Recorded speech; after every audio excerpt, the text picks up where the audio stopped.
네, 안녕하세요. 주식은 역시 기리기리 새 기리십니다. 안녕하세요, 기리분들. 자, 공부하기 정말 싫은 장이 이어지고 있습니다. 미국에서 악재가 날라온 것 같은데 왜 우리가 더 많이 빠지는지 이런 장에서 투자하는 것도 진짜 많이 힘든 것 같습니다. 자, 그럼에도 제가 말할 수 있는 건 이거밖에 없습니다. 그리고 그냥 입에 발린 소리가 아니라 실제로 저는 그렇게 생각하고 있고요. 결국은 좋은 날 올 겁니다. 그 시간이 조금 더 빨리 오길 바라며 공부하기 싫지만 그래도 오늘 공부 빠르게 보고 끝내보도록 하겠습니다. 같이 공부하시죠. 렛츠 기릿.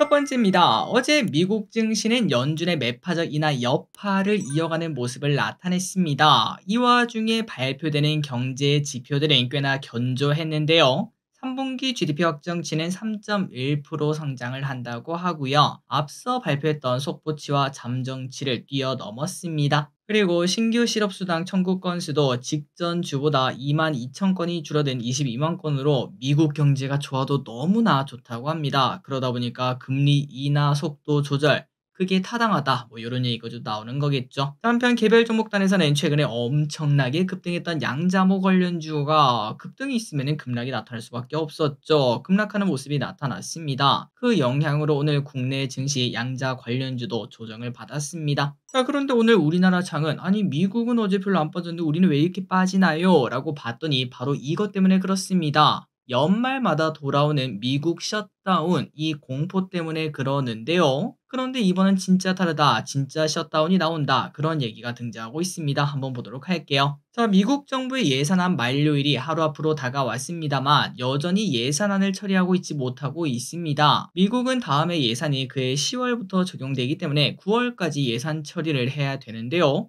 아니 길이 그러면 이미 뭐 엄청 지난 거 아니야 라고 봤더니 지난 9월에는 3개월짜리 임시 예산안 통과시켰고 그리고 이제 그 기한이 20일까지라고 합니다. 그래서 새로운 예산안을 해야 되는데 야, 이게 통과가 안 된다는 거죠. 자, 그렇다면 도대체 왜 안 되는가 봤더니 바로 트럼프가 이제 그 제동을 걸고 있습니다. 그러니까 사실 이제 상원이든 하원이든 대통령이든 전부 다 공화당이 먹지 않았겠습니까? 지금 바이든이 원한 대로 할 필요가 없고 조금만 더 기다리면은 내가 원한 대로 할 수 있다. 그거를 기다린다라고도 말을 해볼 수 있겠죠. 그러다 보니까 연방정부 셧다운이 나올 수 있다는 이야기가 나오고 있고 그래서 미국 선물이 빠졌고 우리나라도 같이 빠지는 모습이 나타났습니다. 미국 셧다운이랑 도대체 우리가 뭔 상관인가 싶기도 하죠.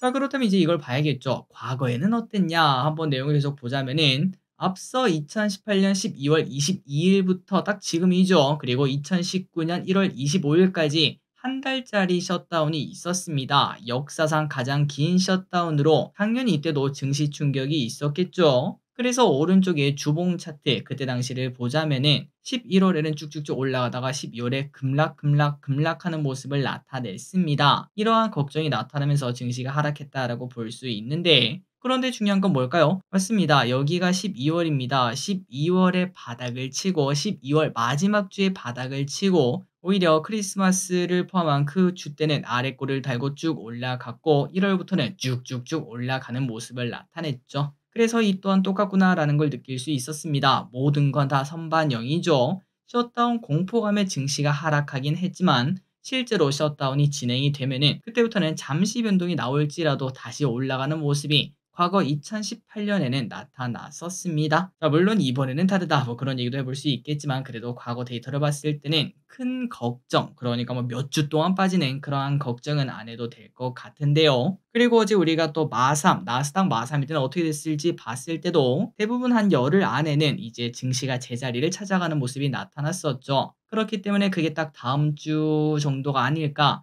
12월이 끝날 때쯤 되면은 이제 이러한 우려가 좀 없어지지 않을까라는 생각을 해볼 수 있겠습니다. 어쨌든 우리나라 입장에서는 많이 기분이 안 좋죠. 안 그래도 바닥 쭉쭉쭉 치고 내려가다가 이제 드디어 올라가려고 할 때 갑자기 계엄이 터지고 그리고 그 다음에는 미국에서 금리 인하 속도 조절하고 갑자기 또 셧다운하고 등등 난리가 나는 모습에 우리나라는 정말 몸살을 앓고 있습니다. 다음입니다. 자, 증시가 힘이 없다 보니까 이제는 별의별 게 다 생기고 있어요. 트럼프 취임 관련주도 생기고 있습니다. 자, 뭐 국내 대선주 같은 경우는 그래도 뭐 기대감이 뭐 있을 수 있다 이런 얘기를 해볼 수 있겠지만 그런데 트럼프 취임식에 참여하는 기업이 도대체 무슨 기대감이 있나라는 생각이 들죠. 그런데 오늘 트럼프와 만날 수 있다는 기대감이 나오는 기업들이 엄청나게 급등하는 모습을 나타내기도 했었습니다. 사실상 이거는 도박장 아니냐라는 얘기가 나오죠. 자, 오늘 신세계 INC 그리고 이마트가 좋은 흐름을 나타냈습니다. 그 이유는 정용진 회장이 트럼프와 만날 수 있다라는 이야기가 나오면서 매수세가 쏠렸다고 하는데요.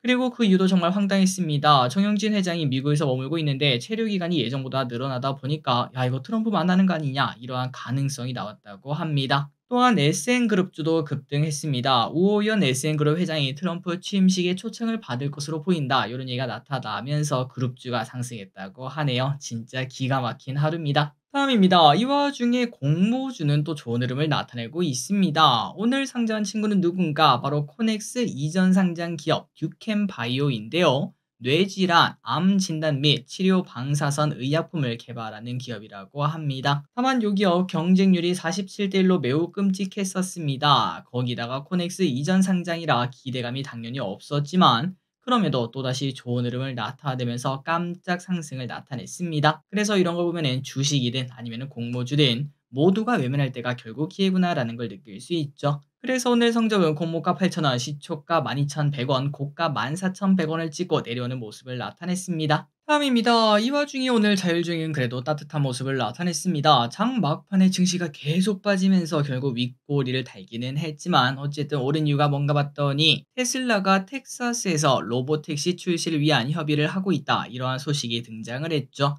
자율주행은 뭐 당연히 오는 미래입니다. 미국과 중국에서는 엄청난 치열한 자율주행 패권 경쟁을 하고 있다고 하고요. 요즘 유튜브에서 자율주행 한번 쳐보시면은 우리나라에서는 뭐 여전히 사실상 뭐 고속도로에서만 타는 거 아니냐 뭐 요런 생각을 해볼 수 있지만 그런데 미국과 중국에서는 그냥 자율주행이 미래가 아니라 이미 현실이라고 합니다. 진짜 보시면은 엄청 신기하고 일반인들도 타고 다닙니다. 자, 그래서 개인적으로 국장이 아니더라도 미장 자율주행 관련주 이런 것들도 좀 공부할 필요가 있지 않나라는 생각이 드는데 여러분들도 한번 공부를 해보시면 좋을 것 같습니다. 그리고 이제 아마도 기레분들은 거의 뭐 지겨울 정도로 많이 들으셨을 것 같습니다. 왼쪽에 SOS랩 차트 기준 거의 이때쯤부터 맨날 자율주행 이야기하고 있었죠. 그럼에도 불구하고 계속 이야기하는 이유는 과거 이제 온디바이스 AI나 그 다음에 AI, 로봇 그 정도 섹터가 아닌가라는 생각이 들어서 지속적으로 공부하고 있습니다. 다음입니다. 이 와중에 현대해상이라는 기업 난리가 났습니다. 은행, 보험 여기에 투자한 사람들은 뭐에 투자할까요? 맞습니다. 배당을 보고 투자하겠죠.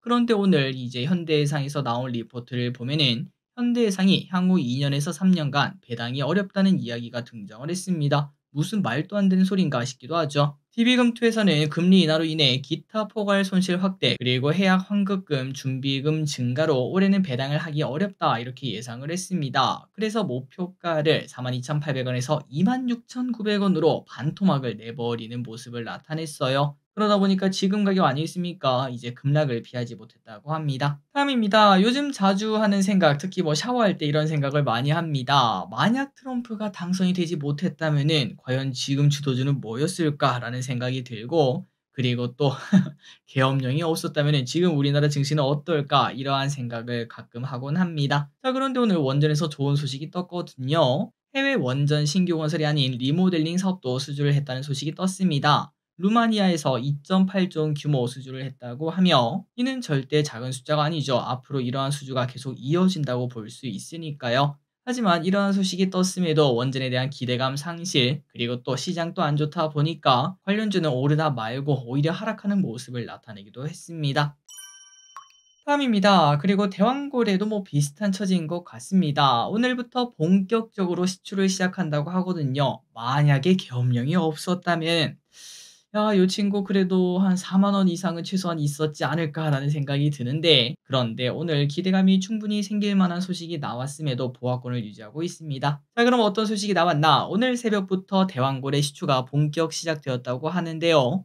시추 작업은 앞으로 약 40일에서 50일 정도 진행되며 그 이후 시료와 데이터를 분석하는 단계를 거치게 됩니다. 그래서 내년 상반기 중 1차공 시추 결과를 발표할 수 있다고 하네요. 다음입니다. 어제 구스다운 가격이 오르고 있다는 이야기를 봤었죠. 특히 중국에서 고급 패딩 선호 등으로 인해서 내년에는 패딩 가격이 오른다 이러한 이야기까지 등장을 했는데요. 자, 그런데 여기서 충격적인 일이 생겼습니다. 바로 배드민턴 셔틀콕을 갈아서 가짜 구스다운을 만드는 곳이 많다고 합니다. 그러니까 저 가격이 너무나 오르다 보니까 야 이렇게 해가지고 비싸게 팔자 요러한 꼼수가 나타나고 있다는 거죠. 게다가 또 더 충격적인 거는 관계자에 따르면은 "이 정도는 양심적이다."라고 말을 하면서 도대체 그럼 뭘 하고 있는데?' 이런 생각이 들 정도로 충격적인 소식이 나타났습니다. 그리고 이러한 패딩은 당연히 몸에도 안 좋을 수 있다고 합니다. 이렇게 갈다 보면은 뭐 미세 플라스틱이라든지 그런 것들이 나타나지 않겠습니까? 그 가루등이 날리면서 우리 기관지에 악영향을 줄 수도 있다고 하네요. 다음입니다. 중국에서 기준금리가 동결이 되었습니다. 중국의 LPR 5년물은 3.6%, 1년물은 3.1%로 동결을 했는데요.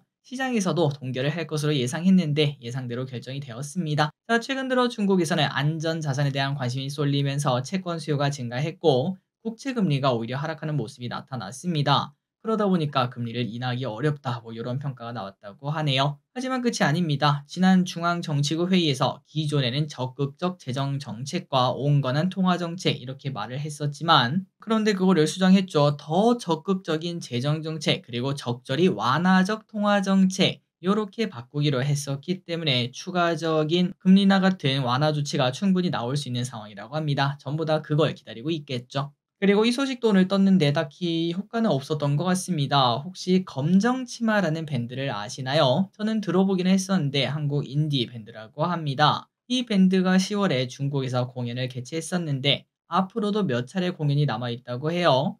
이렇게 한국 대중가수의 공연이 중국에서 열린 것이 지난 사드 사태 이후 8년 만이라고 합니다. 그래서 이러한 공연이 나타나면서 한한령 해제에 대한 기대감이 나타나고는 있다고 하는데 오늘은 시장이 너무나 안 좋아서 그런진 몰라도 주식에서는 큰 반응은 없었습니다. 자, 그래서 이제 중국 이야기 보다 보니까 오랜만에 이거를 해야겠다라는 생각이 들더라고요. 최근 이제 주변에서도 연금저축에 대해서 관심도 많아지고요. 자, 그래서 저 기리시 생각했을 때 과연 지금 연금저축에는 어떠한 ETF를 넣어야 되나요? 라는 생각이 든다면은 이 부분을 참고하시면 될 것 같습니다.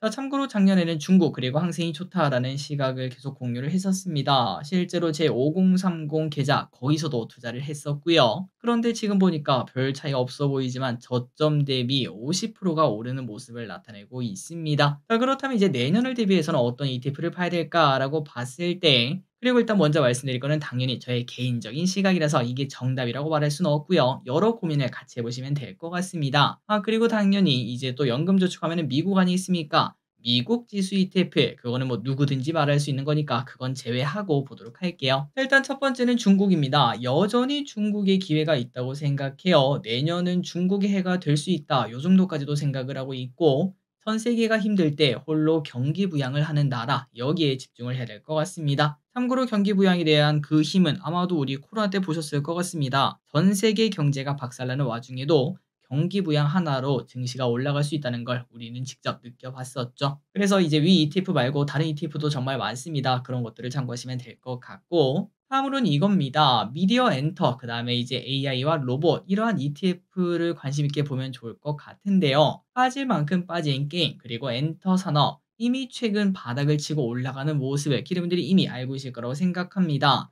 특히 JYP 엄청나게 올랐죠. 그런데 저기릿은 아직도 그게 시작이다라고 생각을 하고 있고 그리고 로봇과 AI도 이제는 돈을 버는 시대에 돌입하지 않나라는 생각이 들었습니다. 그러니까 2년 전에는 기대감으로 올랐고 이제 정말 많이 조정을 받았죠. 그런데 이제 앞으로는 실제로 돈이 찍히는 그러한 부분이 나오지 않을까. 특히 로봇 같은 경우는 계속 말씀드렸다시피 딱 2016년, 2017년 그 정도의 2차 전지 위치가 아닌가라는 생각이 듭니다. 그때 당시에도 이제 밖에 나가면 전기차 돌아다니는 거 보면 막 신기하지 않았겠습니까? 그런데 얼마 지나지 않아 로봇이 다니는 걸 우리가 신기할 때가 있을 거고 그로부터 또 얼마 지나지 않으면은 엄청난 기회가 우리한테 다가온다라고도 말을 해볼 수 있겠죠. 그리고 다음으로는 요 두 개를 봤습니다. 다만 이 두 개는 지금 당장 보기는 조금 어려운데요. 2차 전지 같은 경우에는 내년 1월에서 2월쯤 그때 오른쪽으로 기어가는 흐름이 나타나는지 보고 볼 필요가 있을 것 같고 그리고 반도체는 내년 봄쯤 좀 따뜻해지고 옷도 좀 얇아지면은 그때 오른쪽으로 기어가는지 보고 천천히 모아갈 만하지 않나라는 생각을 해봤습니다. 이 두 개 같은 경우는 지속적으로 뭐 사실 우리나라 산업 양대 산맥 아니겠습니까? 계속적으로 공부하면서 체크하도록 할게요. 자, 그래서 개인적으로 이제 이러한 ETF를 연금 저축 계좌에도 넣을 수 있겠다라는 생각을 조금 해봤습니다. 기대분들의 생각은 어떠신가요? 다음입니다. 자, 신촌이라는 곳 많이 가보셨나요? 저 길이 한 번인가 두 번인가 가봤던 것 같은데, 그런데 여기가 차 없는 거리가 있다고 합니다. 그런데 이제 앞으로는 그 거리가 차 다니는 거리로 바뀐다는 소식. 자, 2014년 그때 대중교통 전용지구로 설정하고 일부 버스 노선으로만 사용한 거리라고 하는데요. 거리는 걷기 편해졌지만 상권이 침체되는 모습이 나타났다고 합니다. 그래서 지난 2년 동안 모의 실험을 진행했는데 실제로 통행 제한을 푸니까 카드 사용액이 더 높은 걸 확인할 수 있었다고 하네요. 아니 길이 그런데 그 사람들은 또 위험해지는 거 아니냐라고도 볼 수 있었지만 차량 통행은 큰 변화는 없었다고 합니다. 다음입니다. 증시가 안 좋다 보니까 또다시 재건주가 올라가는 모습입니다. 또 호재 소식도 뭐 계속 등장하고 있죠. 푸틴 대통령이 연내 기자회견에서 트럼프와 언제든 만날 준비가 되어 있다 이렇게 말을 했고요. 전쟁을 끝내겠다는 트럼프의 공약 속에 푸틴도 젤렌스키도 전부 다 트럼프와 만나겠다 이렇게 말을 하다 보니까 뭐 거의 사실이 아닌가 기정사실이 아닌가라는 생각이 나오는 것 같습니다. 그러다 보니까 재건주가 오늘 또 조언을 해. 마지막 소식입니다. SK하이닉스가 6,600억 보조금을 확정받았습니다. 하지만 마이크론의 실적 실망감이 너무나 컸던 걸까요? 오히려 하이닉스는 오늘 4%나 급락하는 모습을 나타내고 있고요. 한편 칩스법 보조금은 대부분 마무리가 되었고 삼성만 남아있는 상황인데 삼성도 곧 협상을 마무리하고 확정될 것으로 보인다고 합니다. 또한 이게 그렇게 호재로 작용하진 않았네요. 자, 오늘의 공부 여기까지 끝났습니다. 항상 이렇게 같이 공부해서 진심으로 감사합니다. 지금까지 길이셨습니다. 빠이요.